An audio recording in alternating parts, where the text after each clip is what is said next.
Oi pessoal, eu sou um mão pelada ou guaxinim. A Proselmara pediu para eu vir aqui para dar uma força, para vocês entenderem melhor a videoaula. E eu estou aqui. Olha como eu sou bonitinho, eu sei que vocês vão gostar bastante da exposição e do que eu vou contar para vocês, tá bom? Mas pode me chamar de Guacho. Beijo, espero que vocês gostem.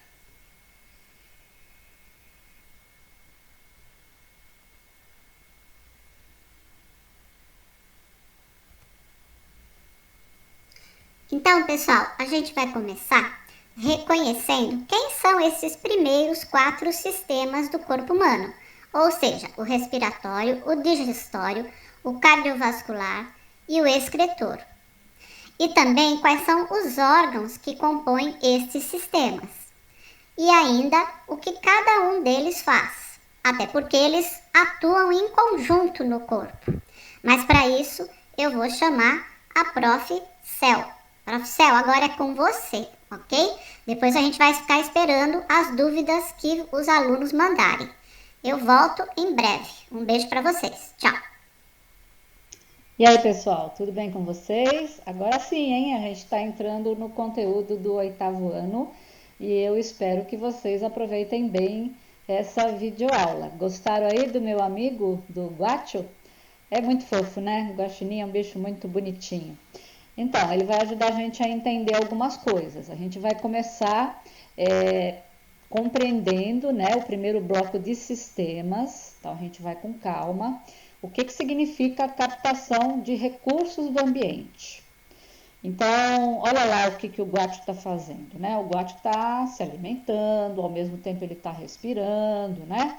É isso que a gente faz. Nós somos como ele, mamíferos, né? Então, a gente precisa de uma coisa que é essencial, que está no ar, que é o gás oxigênio, né? Mas no ar a gente tem outros gases, a gente tem gás nitrogênio, gás carbônico, vapor de água, gases nobres que tem todos aqueles nomes estranhos ali, tem poeira e tem micróbios. Na verdade, a atmosfera é esse conjunto de coisas aí que quando a gente faz aquele movimento, né, de colocar o ar dentro do pulmão, entra tudo isso. E o fantástico é que o teu corpo tem a capacidade de selecionar apenas o gás oxigênio, apenas aquilo que ele quer aproveitar, tá? Então ele vai absorver apenas o gás oxigênio, depois a gente vai entender melhor como, né? E o responsável por isso é o sistema respiratório. Quando ele captura o gás oxigênio, ele manda para onde? Ele manda para um outro sistema, que é o sistema responsável pela distribuição desses recursos. Os recursos, mais uma vez, são as coisas que a gente precisa para sobreviver, né? Esse sistema, além dele ser responsável pela distribuição dos recursos para todas as partes do corpo, ele também é responsável pela defesa do organismo. Essa parte da defesa do organismo vai ser um capítulo à parte que a gente vai conversar um pouquinho mais para frente. Vamos pensar primeiro na questão da distribuição dos recursos. É o sistema cardiovascular, também conhecido como sistema circulatório. E para onde que ele manda esse oxigênio quando ele chega, né? No sangue, no caso. Ele vai mandar esse oxigênio para os seus 70 a 100 trilhões de células, ou seja, desde o topo da sua cabeça até o dedão do seu pé, todas as suas células têm que receber o tempo todo, desde que você nasce até o dia que você desaparecer desse plano terreno, tem que receber oxigênio, tá? Mas não adianta só receber oxigênio, né? O oxigênio é um dos recursos que faz você sobreviver.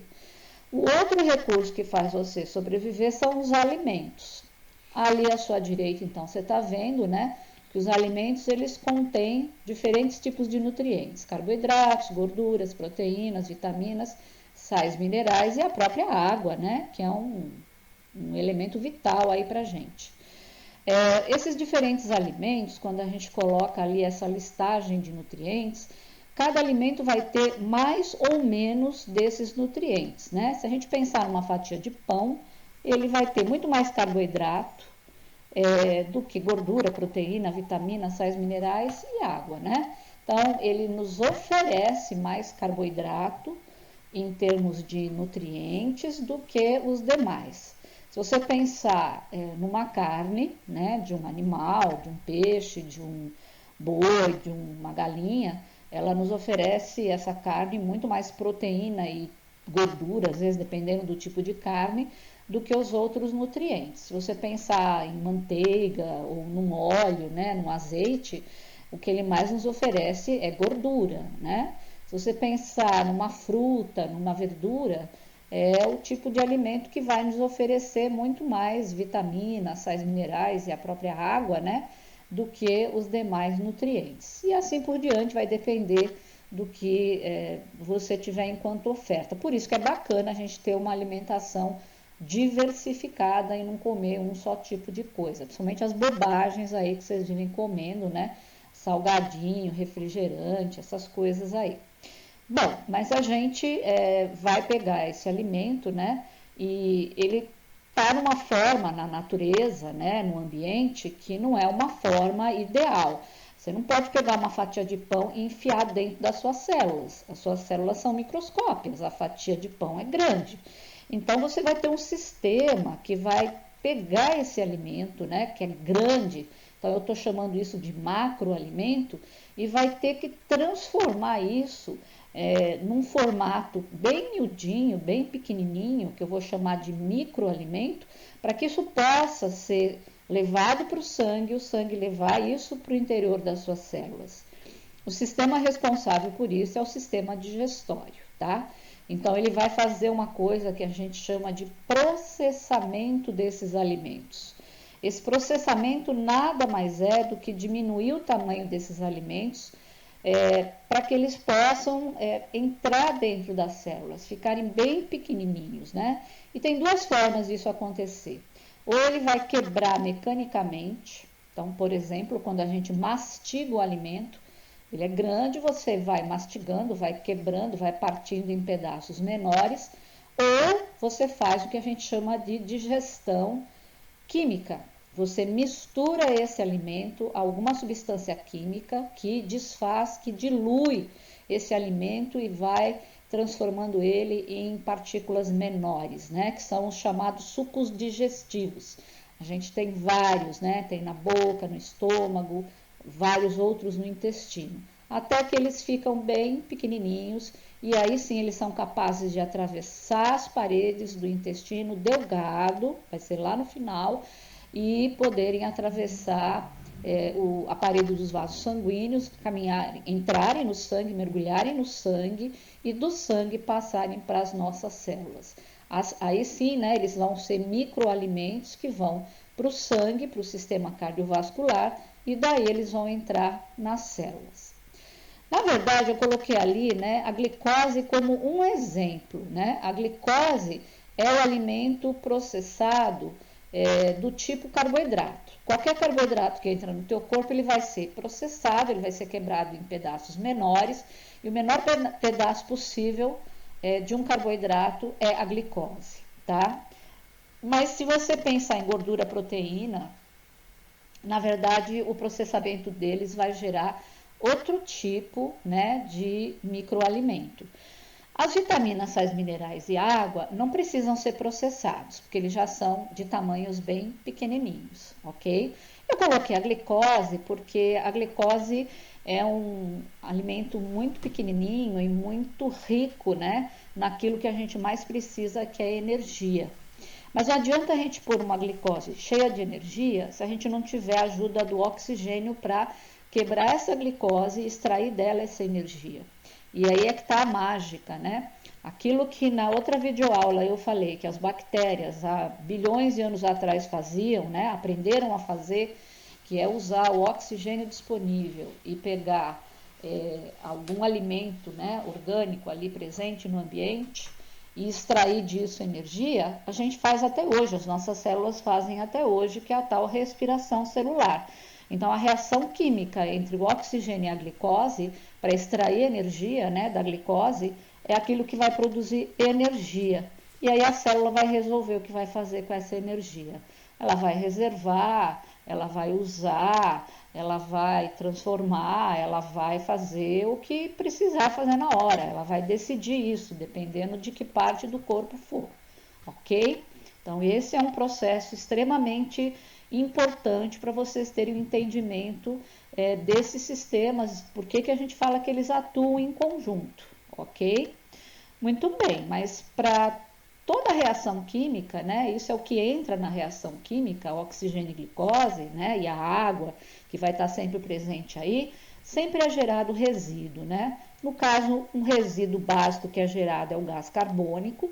Esse gás carbônico, ele volta para o sistema cardiovascular, ele volta para o sangue, e do sangue ele volta lá para o sistema respiratório quando a gente solta o ar, né? E aí ele acaba voltando para o ambiente, né? Ele volta para a atmosfera. Outra coisa que é bastante comum da gente produzir, né, nesse trabalho da célula, no metabolismo celular, né, nesse trabalho cotidiano da célula, são os chamados resíduos nitrogenados, principalmente quando a gente usa, ao invés da glicose como fonte de energia, a gente usa o resultado aí do processamento de proteína, né? A gente aproveita os resíduos das proteínas, que são aminoácidos, né, para obter energia. São chamados resíduos nitrogenados. Vocês conhecem alguns deles aí, já ouviram falar em ácido úrico, amônia, ureia? Alguém já deve ter ouvido falar dessas coisas aí, né? Então, quando o teu organismo faz isso, quando a célula faz isso, sobram esses resíduos nitrogenados. Você não pode manter isso dentro do sangue, da célula, porque isso aí faz mal. Então, de alguma forma, o teu organismo vai te proteger, ele vai jogar isso para fora. Como é que ele vai jogar isso para fora, né? Alguém vai ter que limpar isso. Então, a célula joga isso no sangue e adivinha, alguém vai filtrar esse sangue, né? Alguém vai filtrar esse sangue, vai eliminar esses resíduos do trabalho da célula, do metabolismo celular, e adivinha quem é? O sistema excretor, que antigamente o pessoal chamava de sistema urinário. É o xixi, é a urina, né? A urina, na verdade, é composta desses resíduos nitrogenados, é também composta de excessos todos, excesso de água, excesso de açúcar, excesso de sal, todos os excessos, né? Às vezes até um remédio que a gente toma, né? O remédio, ele pode ajudar por um lado, mas ele tem uma série de resíduos que não são importantes, então o teu organismo também vai eliminar. Gente, esse slide ele é muito importante, né? Você pode voltar, assistir de novo para você entender o processo geral. A partir dele agora, a gente vai focar um pouquinho em cada um desses sistemas. A gente vai fazer o reconhecimento dos órgãos de cada um deles e de alguns aspectos que são importantes para cada um desses sistemas, ok? Pessoal, então vamos lá, engatando a primeira, coragem, vamos respirar fundo, né? A gente começa pelo sistema respiratório e nesse slide o que é fundamental para vocês? Primeiro ter a compreensão de por onde esse ar vai passar, por quais órgãos esse ar vai passar. Então eu já deixei aqui para vocês redondinho do lado esquerdo, inclusive numerado, né? Quais são esses órgãos. Então a gente quando inspira, o ar entra pelas narinas, tá aqui, ó. Aí ele vai passar por duas cavidades, né? Uma do lado direito, outra do lado esquerdo, que são as fossas nasais. Elas são divididas por um septo, que é o septo nasal. Aí ele passa por uma região chamada faringe, tá? A faringe funciona como se fosse um túnel dividido, bifurcado, né, em duas porções. Uma porção vai para o sistema respiratório e outra porção vai para o sistema digestório. Essa porção que vai para o sistema respiratório, ela tem uma entrada que é a glote e tem uma tampa, uma porta que é a epiglote. Quando a gente respira, o ar tem que passar por essa glote. Então a tampa, a porta, aí ela tem que ficar aberta. Quando a gente vai engolir água ou alguma partícula sólida, alimento, né? essa epiglote fecha para que essas partículas sólidas sejam desviadas para o sistema digestório.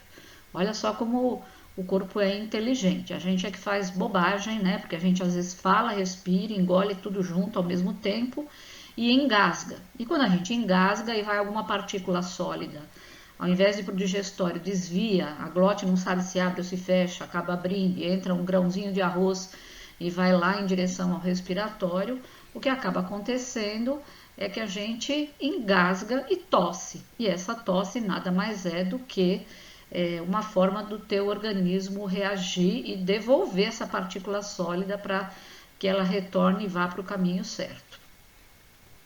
Muito bem. Aí passando pela faringe, né, esse ar vai lá para a laringe. A laringe é onde a gente tem as nossas cordas vocais, que não são cordas, na verdade são duas membranas que vibram com a passagem do ar para a gente conseguir falar, produzir som e se comunicar. E daí vai para traqueia esse ar, né? A traqueia é esse tubo sustentado por anéis de cartilagem que a gente tem aqui na região do pescoço. E essa traqueia vai se aprofundar aqui no tórax, até o meio do peito, aí ela vai se dividir, ela vai se bifurcar em tubos com calibre menor, e esses tubos vão se dividindo, se bifurcando em tubinhos cada vez menores. Ali eles estão sendo representados até por tubinhos coloridos, azuis, verdes, amarelos, né? E no final, na ponta de cada um desses tubinhos bem fininhos, vão ter algumas bolinhas, como se fossem cachinhos de uva.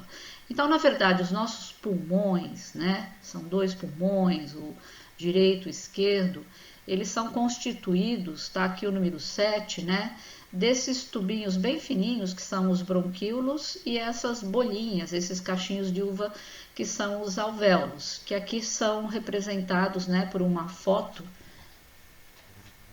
de uma parte deles, como se fossem cachinhos de uva mesmo.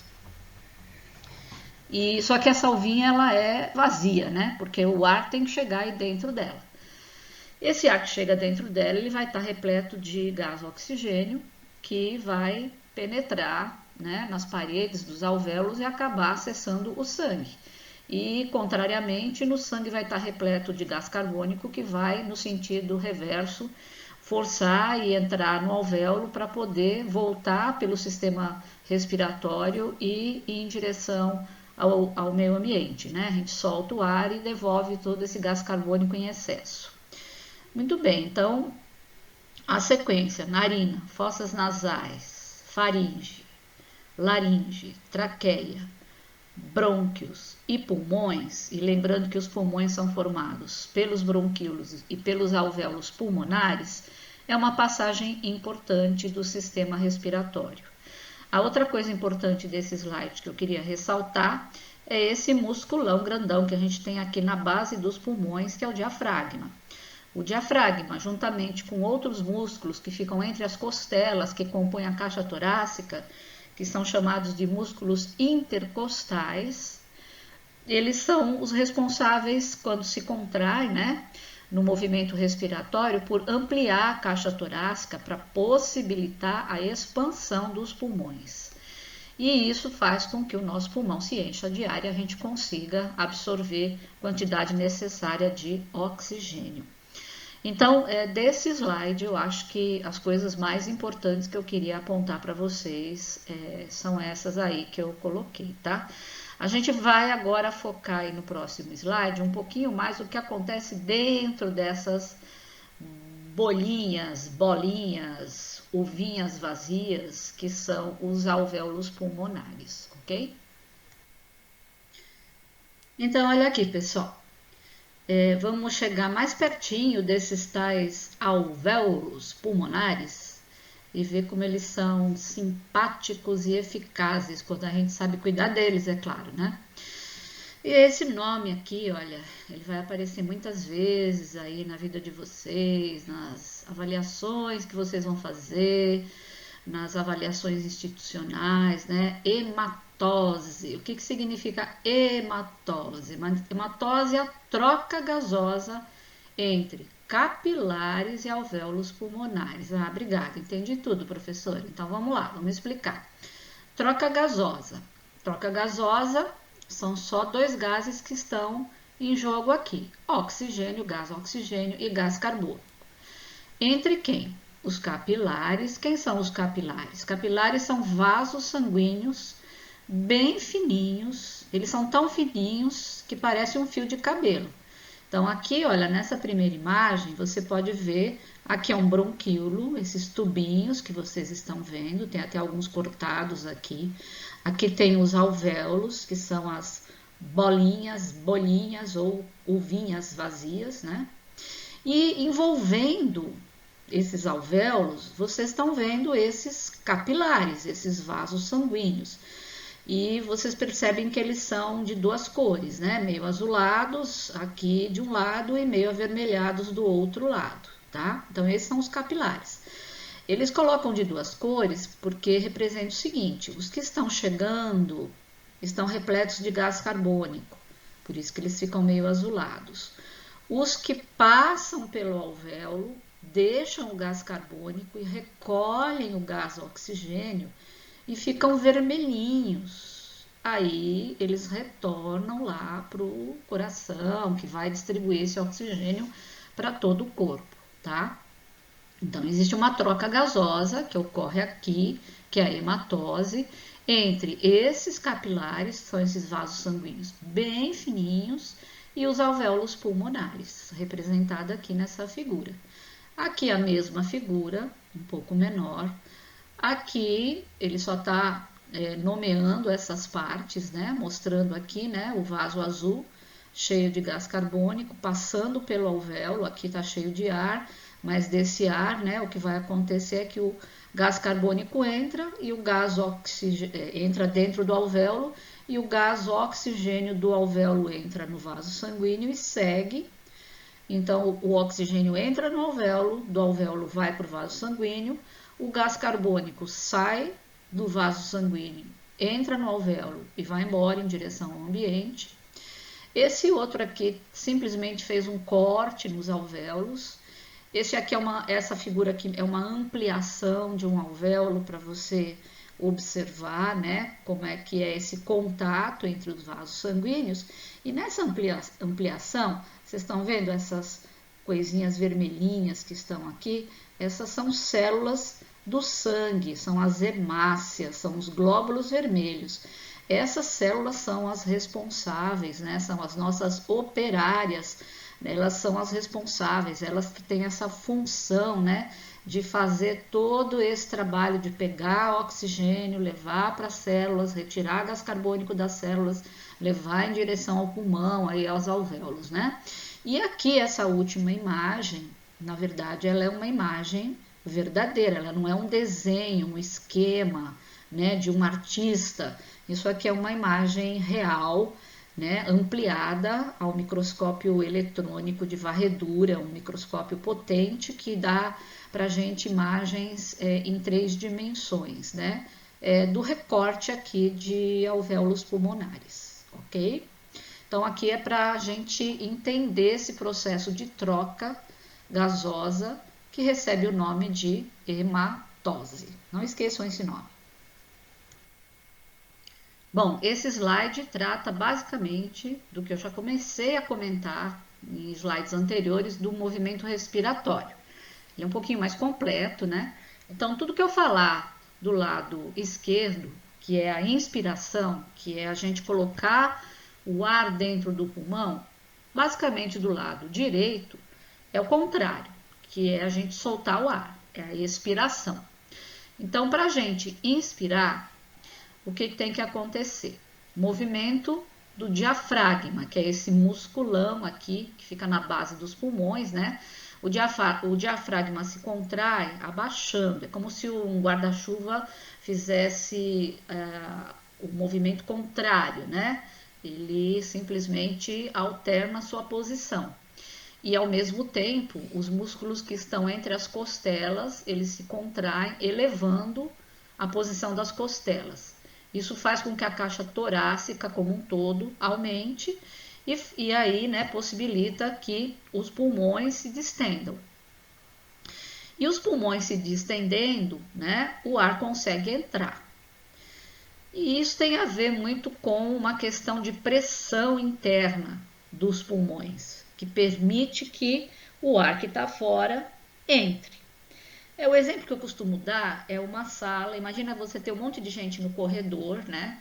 E tem uma sala de aula com alguns alunos e as paredes dessa sala de aula serem de borracha e de repente você percebe que essa parede de borracha começa a inflar como um balão e começa a aumentar o volume dessa sala com meia dúzia de alunos lá dentro. A galera que está do lado de fora vai ficar doida e vai querer entrar.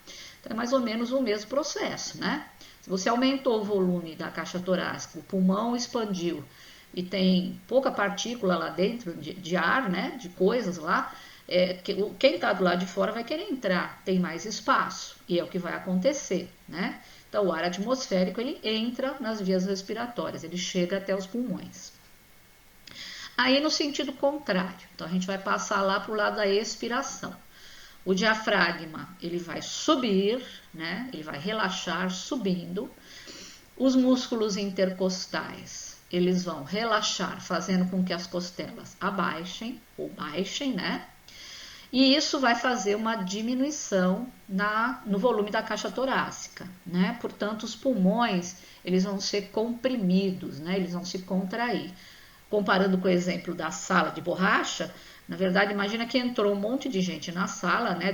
Dobrou, triplicou o volume de alunos dentro de uma sala e a sala começa a diminuir o volume, todo mundo começa a ficar super apertado lá. Qual é a tendência, né? O pessoal querer sair da sala. Então, qual é a tendência? É esse ar, essas partículas que estão lá, que estão ficando apertadinhas, né? A pressão está aumentando lá dentro, as partículas quererem sair. Então, a pressão dentro dos pulmões aumenta relativamente em relação à pressão atmosférica, a pressão externa, e o ar se encontra nos pulmões, sai para o exterior, passando pelas vias respiratórias. Tudo isso para explicar que o movimento respiratório se dá por uma questão de diferença de pressão atmosférica, ok? E aí, para a gente fazer um resumo bem bacana disso aqui, eu vou passar para vocês um filminho, né, na sequência, que é um filminho da 3M, né? Eu não gosto de fazer muito propaganda de empresa, mas eu achei ele muito didático, né? Muito bonitinho, porque no finalzinho dele ele vai trazer um pouco alguma questão relacionada à saúde, né? Do sistema respiratório, que é importante a gente ir focando, até porque a gente está vivendo um momento, né? Que existe aí um vírus que, a princípio, né? Ele é um vírus que ataca mais o sistema respiratório. Hoje a gente sabe que não é só o sistema respiratório, mas é bom a gente, né, situar que o sistema respiratório ele é muito importante e por que determinadas doenças, agentes, patógenos, vírus, bactérias, né, podem causar problemas, né? Então a gente vai assistir o filminho, um filminho curtinho, depois na sequência eu faço alguns comentários a respeito deles, ok? Agora, galera, a professora Cel pediu para vocês darem um tempo com este vídeo e assistirem 2 outros vídeos. O primeiro vai fazer um apanhado geral sobre o sistema respiratório. É bem bacana e vai abordar algumas doenças que podem afetar o sistema respiratório. E o segundo, muita atenção, é barra pesada. Ele vai abordar a questão do tabagismo, da galera que fuma. Então, muita atenção. Se você tem alguém que é fumante em casa, assiste junto, falou? E aí depois você retorna para cá para a gente continuar conversando. Um beijo e até daqui a pouco. Bom, então depois de vocês terem apreciado esses vídeos, né? O primeiro falou de forma geral aí do sistema, o funcionamento do sistema respiratório, mas no final ele falou de uma série de problemas, né, que esse sistema pode apresentar na medida que a gente aspira coisas que não são interessantes, que são prejudiciais à saúde. Não falou diretamente, né, do tabagismo, mas falou, né, da aspiração de fumos, né, ele citou esse termo. E aí a gente depois, na sequência, pediu para vocês assistirem uma questão específica, uma matéria específica sobre a questão do tabagismo, né? Onde demonstrou a diferença, né, entre o pulmão sadio e o pulmão de um fumante crônico, né? E eu achei interessante, né, o experimento que foi feito, né, a incapacidade, na verdade, a falta de elasticidade, né, do pulmão de um fumante, essa coloração escura, em relação ao pulmão de uma pessoa sadia. Essa imagem aqui, esse pulmãozinho aqui, ele até está um pouco pálido, né, ele é um pouco mais cor-de-rosa do que isso, mas é porque deve ser uma peça de anatomia que já está lá mergulhada no formol há bastante tempo, ela vai perdendo a coloração. E nessas três imagens aqui, né, um esquema, um desenho, e aqui duas fotos, né, o que é curioso é perceber esse espaço que fica entre os pulmões, que é chamado de mediastino, que é o espaço que abriga o coração, né? Daí a razão do pulmão direito, né, apresentar três partes, três lobos, e não lobos, né? E o pulmão esquerdo apresentar apenas duas partes. O pulmão esquerdo é um pouco menor do que o direito, exatamente porque ele abriga, né? Ele comporta aqui, né? O coração. O coração fica aqui, olha, apertadinho, né? Abraçadinho aí pelos dois pulmões. Daqui a pouco essa imagem vai mudar e vocês vão ver aí, né? Essa questão da divisão dos lobos pulmonares, ok?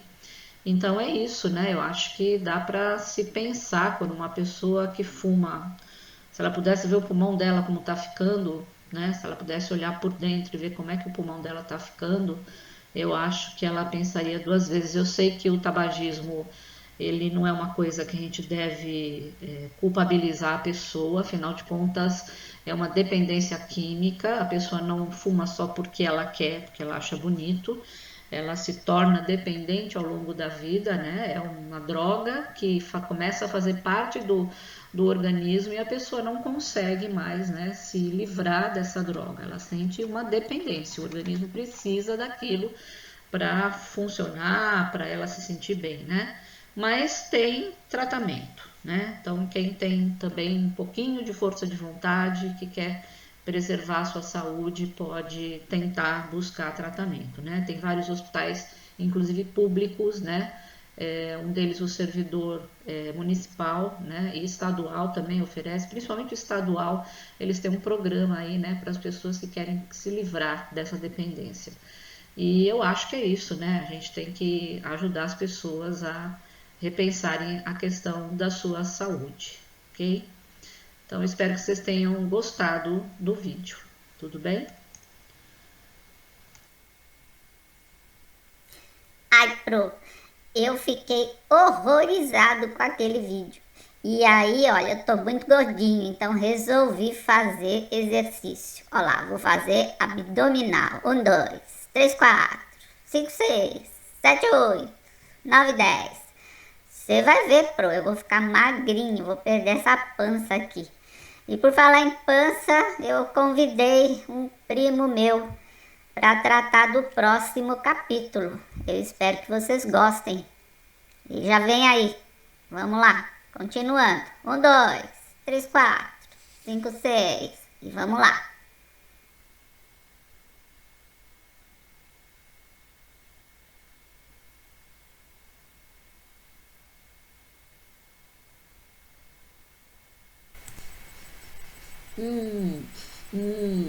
Tô sentindo um cheiro de comida. Ups! Oi, galera, tudo bem? Eu sou o Pandu, eu sou primo do Guacho, aquele carinha que esteve alguns slides atrás aqui falando com vocês. E eu sou muito faminto, tenho muita fome, eu adoro comer, comer, comer, comer, comer, comer. Por isso que eu fui convidado para apresentar o sistema digestório, que não é nada fácil não. Mas a professora Selmara vai explicar direitinho para vocês. Mas esse convite não vai ficar de graça não. No final vocês vão passar um chapéu aí, vão me dar um lanchinho, um suquinho e quem sabe um chocolatinho também, que eu sou chegado. E aí eu vou ficar aqui esperando, né, a hora que terminar e dou aula para vocês. Beijinhos, ó. Até mais. Tchau. Aí, galera, tudo bem? Então vamos lá, engata agora a segunda, né? A primeira foi lá para o sistema respiratório, agora vamos para o sistema digestório. A gente sempre começa falando da parte da anatomia, ou seja, do estudo das partes, dos órgãos do sistema digestório. Eu procuro deixar um visual assim que fique fácil de você identificar. Então, aqui no caso, eu fiz uma apresentação, né, de um desenho, de um esquema geral do sistema digestório, onde eu pintei aqui, olha, de amarelo, tudo que é órgão por onde o alimento realmente passa, ele passa dentro, né? Então, esses em amarelo são órgãos por onde o alimento vai passar por dentro. O que está pintado de cor-de-rosa, eles também fazem parte do sistema digestório, só que perceba que está escrito assim, ó lá, fígado, órgão anexo, vesícula biliar, órgão anexo, pâncreas, órgão anexo. O que significa isso? Na verdade, o alimento não vai passar por dentro. Eles são órgãos que auxiliam no processo digestório. O alimento não passa dentro deles, tá? Eles vão produzir alguma substância que vai ser lançada dentro de algum desses órgãos e vai auxiliar no processo digestório. E tem também pintadinho aqui de azul, né? Algumas válvulas, né? O que é uma válvula? Uma válvula é uma estrutura de controle de passagem, tá? Então, o alimento, por exemplo, ele tá aqui, né? Você acabou de engolir, ele vai passar pelo esôfago. Para ele passar do esôfago para o estômago, tem que ter um controle, tá? É uma coisa que abre e fecha, que na verdade mantém um controle para o alimento não passar blá, blá, né, tudo de uma vez. Então, é uma válvula chamada cárdia. Então, vamos começar do começo. Então, o alimento entra pela boca. Todo mundo sabe que na boca a gente tem dente, pelo menos até uma certa idade, né? A gente tem os dentes para mastigar, para quebrar, para iniciar aquilo que a gente chama de digestão mecânica, né? Para quebrar o alimento em pedaços menores. A gente tem uma língua, na nossa língua a gente tem algumas papilas para a gente poder sentir o gosto desse alimento. A gente tem 3 pares de glândulas salivares que vão produzir o primeiro suco digestivo, né, o digestório, que é a saliva, né? Nessa saliva já existem substâncias que vão iniciar a digestão de um tipo de nutriente que a gente já vai falar. Bom, então na boca já vai acontecer algum tipo de processo digestivo, ou melhor, 2 tipos, um mecânico e um químico, né?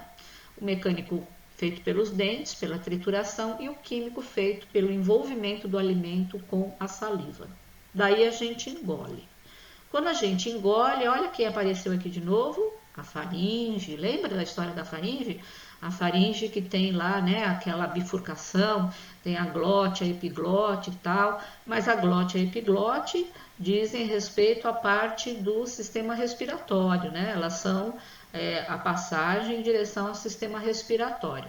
Aí, no caso, para ir em direção ao esôfago, né, a epiglote tem que tampar a glote, né, para impedir que qualquer partícula sólida vá para o sistema respiratório. E aí, no caso, a epiglote tem que ficar fechada para que o alimento, para que as partículas sólidas ou líquidas, né, se a gente engole água, suco, vá em direção ao próximo órgão, que é o esôfago. Qual é o papel do esôfago no sistema digestório? O esôfago ele vai exercer um papel de empurrar o alimento até o próximo órgão, que é o estômago. Como é que ele faz isso? Ele tem músculos, né, nas suas paredes, e esses músculos eles fazem tipo uma onda, eles vão apertando esse alimento, né? Mesmo que você tiver de ponta cabeça, você consegue engolir. Não vá fazer isso na sua casa, né? Plantar bananeira e querer engolir alguma coisa, né? Mas esse movimento ondulatório que empurra os alimentos em direção ao estômago é chamado de movimento peristáltico ou ondas peristálticas. Daí esse alimento, antes de passar para o estômago, né, que está aqui, onde eu estou passando, né, o laserzinho aqui é o estômago, né, tem exatamente uma válvula, né, tem um dosador, né, não vai passar blam, tudo de uma vez, né, tem uma válvulazinha que abre, deixa passar um pouquinho, aí ela fecha, aí abre de novo, deixa passar mais um pouquinho e assim por diante. Aí esse alimento vai para o estômago, que é toda essa porção, um órgão grande, né? Aqui também já vai ter um processo grande, né? O estômago, ele tem movimentação, né? A gente quando tá com fome, inclusive, ele dá umas contraídas, né? Faz aqueles barulhos, né? Né? Você vai na casa de alguém, né? A pessoa pergunta, você tá com fome? Não. Aí o estômago dá aquela roncada, a gente fica, né, com a maior cara dura lá, né? Fala, opa, né? Então é mais ou menos isso, né? O estômago ele contrai, ele realiza uma certa digestão mecânica, mas é nele também que existe, vai ser produzido, né? Existe um tal de suco gástrico, né? E nesse suco também vão aparecer algumas substâncias que vão fazer digestão química. Então aqui também tem um pouco de digestão mecânica e digestão química. E aí esse alimento, depois que ele sair aqui do estômago, ele vai passar por uma válvula que está meio escondidinha aqui atrás dessa alça, né? Essa alça que é uma parte do intestino grosso, né? Ela tá aqui por trás, né? Essa válvula é chamada de válvula pilórica, ela também é uma válvula que vai dosar o que está saindo aqui de dentro do estômago e indo em direção ao que vocês vulgarmente chamam de tripas, né? Que a gente tem que chamar tecnicamente de intestino delgado, né? Tá aqui o intestino delgado, essa parte mais escura, né? Ele é dividido em 3 partes, duodeno, jejunum e ilho. Aqui ao lado você tem mais ou menos a medida, né? O duodeno é a primeira parte, 25 centímetros. O jejunum tem 4,5 metros e o ilho tem 1,5 metro, né? E a curiosidade é que dentro, né, desse tubo que está todo enroladinho aqui, você tem as chamadas microvilosidades intestinais. Para exemplificar o que é isso, microvilosidade é tipo um dedinho de luva, né? É como se fosse uma toalha felpuda, se você abrir, né? O povo do Nordeste vai saber o que eu estou falando. Quem já comeu buchada, o que é? Nada mais é do que o intestino do bode, né? E aí, se você lembrar da consistência, parece uma toalhinha felpuda. Aquilo lá é a microvilosidade intestinal, né? Que serve para aumentar a superfície de absorção dos nutrientes, que é aí que vai se dar esse processo que é extremamente importante, tá? E aí, do intestino delgado, né, vai ter a passagem para o intestino grosso e adivinha, vai ter uma outra válvula que tem esse nome meio chato aqui, chama válvula ileocecal. Ileo porque é o final do intestino delgado, que por sinal chama ilho, e cecal porque fica perto do apêndice, que também é chamado de seco às vezes, né? O apêndice é essa coisinha pequenininha, não sei se dá para ver, né? Parece uma minhoquinha, uma verruguinha aqui no canto, que é aquele negocinho chato que de vez em quando inflama, a pessoa tem que operar, né? Então, como essa válvula, né? Esse abre e fecha aqui, essa dosagem, ela fica próximo, né, dessa região, ela é chamada de válvula ileocecal. Então, o alimento que restou, que não foi absorvido aqui no intestino delgado, né? Aquilo que não interessa mais, que não foi absorvido, vai para o intestino grosso. Então, o que o intestino grosso vai fazer com isso? Bom, boa parte do que não foi absorvido vai ter que ser devolvido para o ambiente, porque não interessa mais para o seu corpo. E boa parte do que também não foi absorvido é uma porção de líquidos e sucos, né? Que foram desde lá da boca, passando aqui pelo estômago, pelo próprio intestino. Depois no outro slide a gente vai verificar, são vários sucos que são lançados, inclusive com muita água, né? Que vai descendo até chegar no final do intestino, e tudo isso aqui vai para o intestino grosso. O intestino grosso ele vai subir aqui pelo lado direito, a gente chama de alça ou colo ascendente, esse é o intestino grosso aqui, né? Depois ele vai atravessar de um lado para o outro aqui embaixo do estômago, né? Que é o colo transverso ou, né, transversal. Depois ele desce aqui, que é o colo descendente. Aí ele passa lá para trás, né, da região pélvica. E aí ele forma, né, um tubo musculoso, que é o reto, que vai ajudar com a sua contração a eliminar as fezes. E aí a saída mesmo dele, né, o buraquinho, a saída, que a gente até pode considerar uma outra válvula, né, porque é musculosa também, é um anel musculoso, é o ânus, né. Mas na verdade o intestino grosso, a função dele não é só fabricar as fezes, o cocô, né, para a gente eliminar. Ele tem uma função que é extremamente importante, que é de absorver de volta para o sangue os líquidos que foram parar nele. Como eu disse, na boca é produzido um suco, no estômago é produzido um suco, no intestino delgado chegam 3 sucos, né, que a gente vai ver no próximo slide. Então esse monte de suco você não pode perder, né, porque a água ela é um elemento importante, você não pode ficar desidratado. Se por um acaso você tiver algum problema, né, nessa reabsorção que a gente chama, você vai ter uma coisa desagradável chamada diarreia. Então a gente não pode ter diarreia direto, você fica perdendo líquido aqui, né? As fezes se misturam com esse líquido e se perdem, né? As fezes têm que sair com uma consistência normal, né? De sólida para pastosa e não com uma consistência líquida.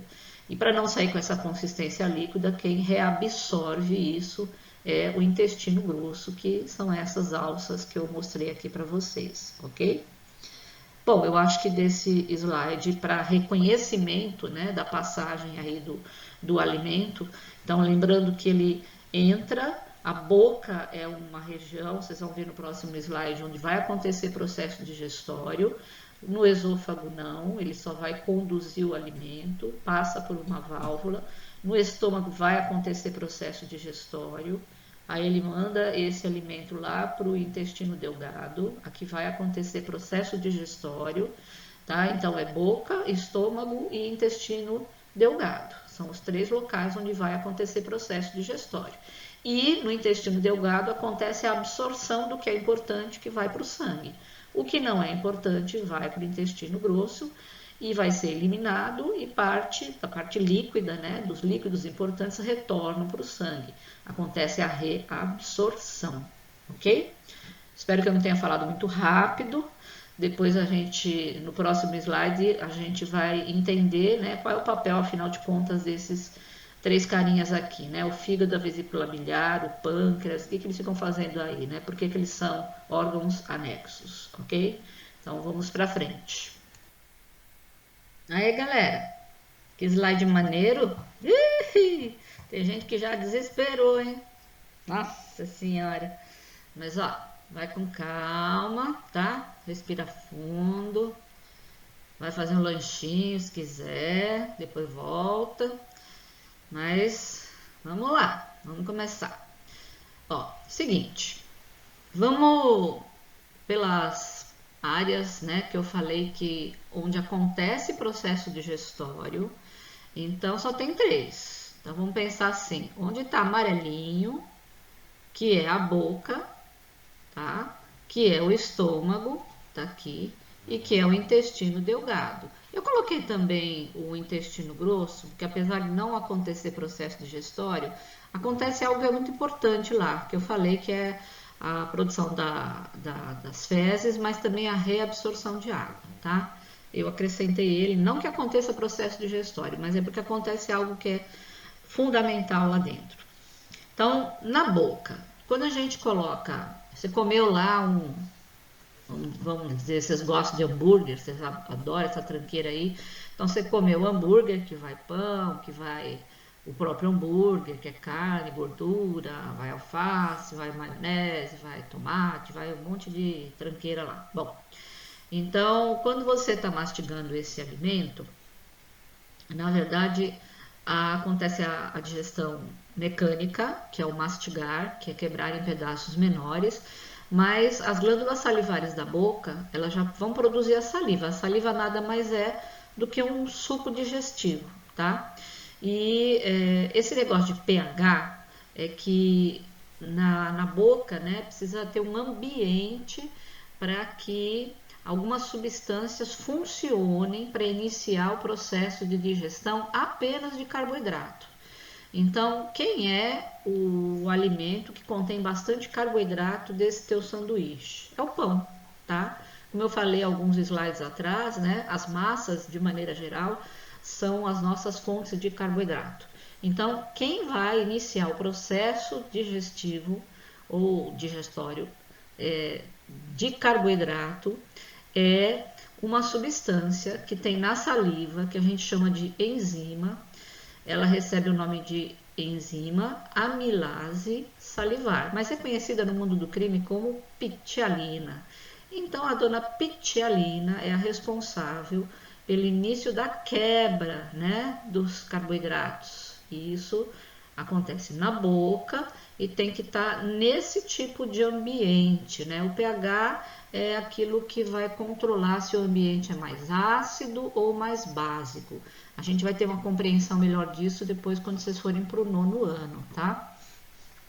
Por enquanto a gente só fica com uma ideia geral do que significa pH. Bom, aí então não vai acontecer nada com proteína do hambúrguer, não vai acontecer nada com as vitaminas, com os sais minerais, muito menos com a água. Eles não sofrem processo digestório, mas as proteínas e a gordura da carne, do hambúrguer, vão sofrer processo digestório, mas não vai ser aí ainda, ok? Vai ser um pouquinho mais para frente. Aqui só carboidrato começa a digestão na boca. Aí a gente engole, o alimento passa pela faringe, né? Da faringe ele é conduzido pelo esôfago e chega lá no estômago. No estômago, né? Assim, tudo que chega lá recebe um aviso. Na verdade, nas paredes do estômago a gente tem terminações nervosas. Aí lá em verdinho, né? Quando eu coloco assim, impulsos nervosos, né? Imagina que tem uma série de detectores, né? São terminações nervosas que, na medida que cai alguma partícula lá dentro do estômago, eles detectam a presença dessas partículas e já avisam, né, que está chegando comida lá dentro, né? E aí o estômago ele é estimulado a produzir um hormônio que é chamado de gastrina. O hormônio é uma substância e esse hormônio vai estimular as células que compõem a parede do estômago a produzirem o seu suco digestivo, que é o suco gástrico, né? E o suco gástrico, ele tem um pH bem diferente lá da saliva. O pH da saliva era 6,7. O pH do suco gástrico é 2. pH, na verdade, é algo que varia entre 1 e 14. Quanto menorzinho ele for, mais ácido ele é. Quanto maior ele for, tendendo a 14, mais básico ele é, tá? Então, o pH do suco gástrico ele é bem ácido, né? Se você pingar um pouquinho desse pH numa chapa de metal, ele faz um buraco. E por que ele é tão ácido? Porque ele contém um ácido, que é o ácido clorídrico, né? A galera usa ácido clorídrico para fazer limpeza de piso, né? Os pedreiros, depois que eles assentam os pisos, eles compram o chamado ácido muriático, que é vendido aí, né, nas lojas de material de construção. Eles diluem, jogam, né, esfregam lá tal para fazer limpeza de piso, para você ver que a coisa não é simples, não. Ah, mas por que ele não corrói o meu estômago? Porque, como eu sempre digo, o organismo da gente é inteligência e o seu estômago tem uma proteção, ele tem um muco, né, que protege as paredes do estômago e aí ele não vai corroer o seu estômago, né? Muito bem, aí esse alimento lá dentro do estômago, quando ele chega, né, esse estômago já recebeu um aviso do sistema nervoso, já foi produzido um hormônio que é um mensageiro químico, o estômago já fabricou um suquinho, né, beleza, lá, bem ácido, que tem ácido clorídrico e que também tem uma substância, que é uma enzima, né, que é a pepsina principalmente, tem a renina também, que é específica para leite, essas coisas, mas principalmente a pepsina, que vai começar a fazer o quê? A digerir proteína. Então lá, se você comer o hambúrguer, né, a carne do hambúrguer, o que ela mais te oferece é proteína. É aí que as proteínas começam a ser digeridas, processadas, quebradas.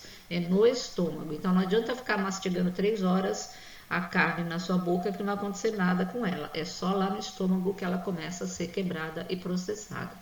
Ah, professora, e a gordura? Não aconteceu nada com ela ainda. Não aconteceu nem na boca, nem no estômago, mas vai acontecer daqui a pouco. Então, né, no processo digestório, começou a digestão dos carboidratos na boca, começou a digestão das proteínas no estômago, continuou a digestão dos carboidratos também no estômago, né? E esse alimento, quando ele sai do estômago, eles dão o nome de quimo, tá? Isso aí é frescura, né? Eles adoram dar nome para tudo, mas quando ele sai do estômago e ele vai em direção ao intestino delgado, eles dão o nome de quimo. Antes que eu me esqueça, quando esse alimento sai da boca, passa pelo esôfago e entra no estômago, ele passa por uma válvula, tá? A gente não pode esquecer, que é uma válvula chamada cárdia, porque fica na altura do coração. Quando ele sai do estômago e vai em direção ao intestino delgado, aqui atrás dessa alça tem a válvula pilórica, que vai dosar a passagem desse quimo, né? Agora ele chama quimo, em direção ao intestino delgado. Muito bem, agora é que vai acontecer uma festa aí, né? O intestino delgado, como eu falei para vocês no outro slide, é onde tudo tem que ser resolvido. A gente até brinca, é o intestino do delegado, é que nem delegacia, né? Tudo chega, o povo brigou, o povo apanhou, o povo levou tiro, bateu, matou, não sei o que, tudo tem que ser resolvido ali. E no nosso corpo não é diferente. É lá no intestino delgado que tudo que chega tem que terminar o processo digestivo e tudo que interessa tem que ir em direção à corrente sanguínea e tudo que não interessa mais tem que ir em direção ao intestino grosso. Como é que o intestino vai resolver tudo isso? Se você fosse o delegado lá, o que você ia resolver? Então você tem que pedir ajuda, né? Pelo amor de Deus, como é que eu faço aqui, né? Então, por exemplo, tem alguma coisa que já começou a ser digerida lá na boca, mais fácil, que são os carboidratos. Então, para a digestão de carboidratos, você mesmo pode produzir um suco, né? Então, o próprio intestino, ele produz o seu próprio suco, que tá aqui, ó, grandão, olha, o suco entérico, né? Ele vai ajudar a terminar a digestão desses nutrientes que já chegaram meio que quebrados, né? Então, ele vai ter toda uma composição favorável a ajudar a digerir esses nutrientes que já chegaram meio digeridos aqui.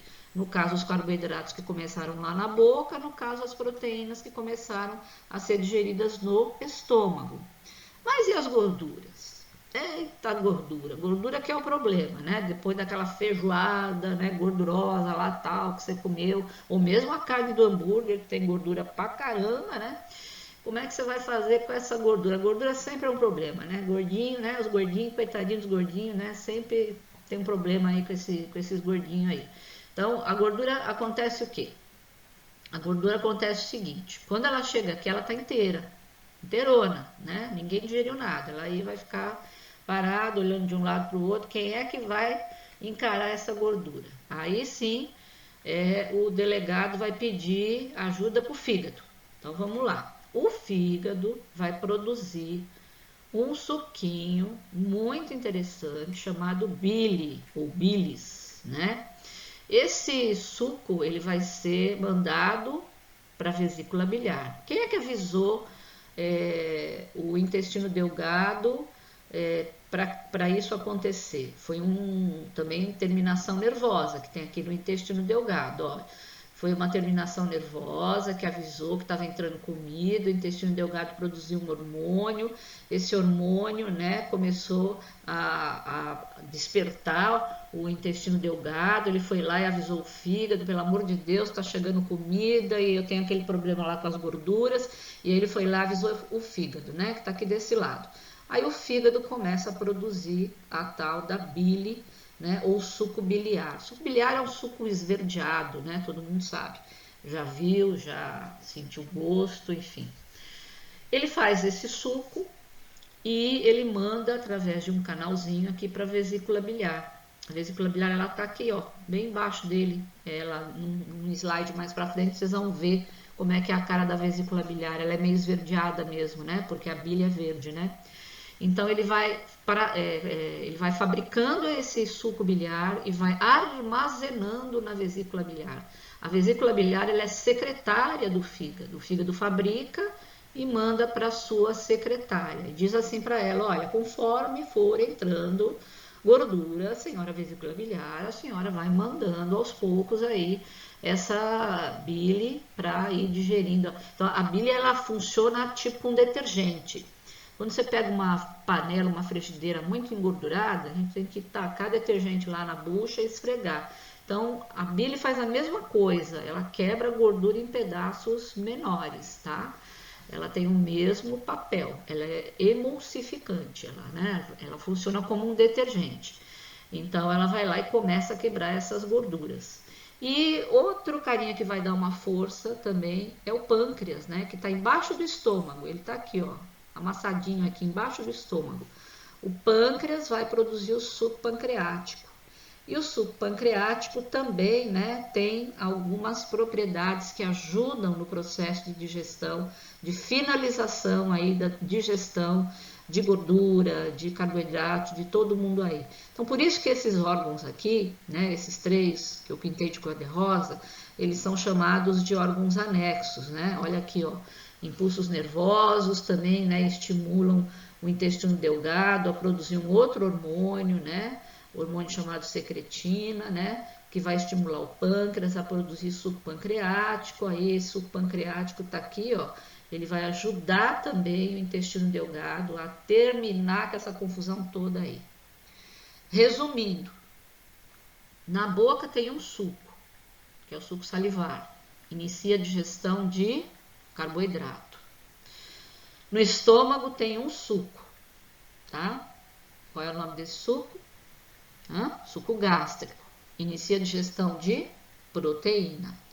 Mas no intestino do delegado, do intestino delgado, tem 3 sucos. Tem a bile, produzida pelo fígado, armazenada na vesícula biliar e, né, vai aos poucos sendo dosada lá dentro, principalmente para ir quebrando essa gordura que está lá totalmente inteira. Tem que iniciar a digestão dessa gordura. Tem um segundo suco que é produzido pelo próprio intestino delgado, que é o suco entérico. E ainda tem um suco produzido por um outro companheiro aqui, que é o pâncreas. E esses 3 sucos juntos no intestino delgado dão conta de fazer o quê? Digerir todo mundo que tem que ser digerido, para que esse intestino delgado possa absorver tudo que é importante para o corpo. Todos esses nutrientes atravessam a parede do intestino delgado, são lançados no sangue e quem não for importante, um pé e tchau e bem, se vão lá para o intestino grosso. Inclusive, né, os excessos aí de sucos e águas que também vão parar no intestino grosso.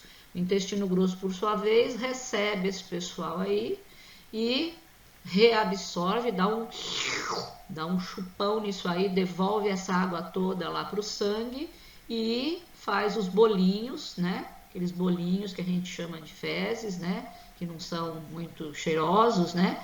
Mas que a gente acaba devolvendo para o ambiente, ok?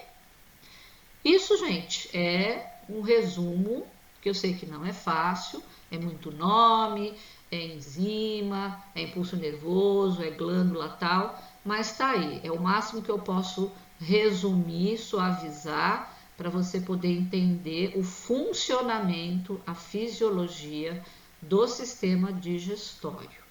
E como é muita informação, respiratório, digestório, a gente meio que vai parando por aqui, né? Ou seja, eu não vou falar de todos os sistemas aí desse primeiro bloco tudo de uma vez.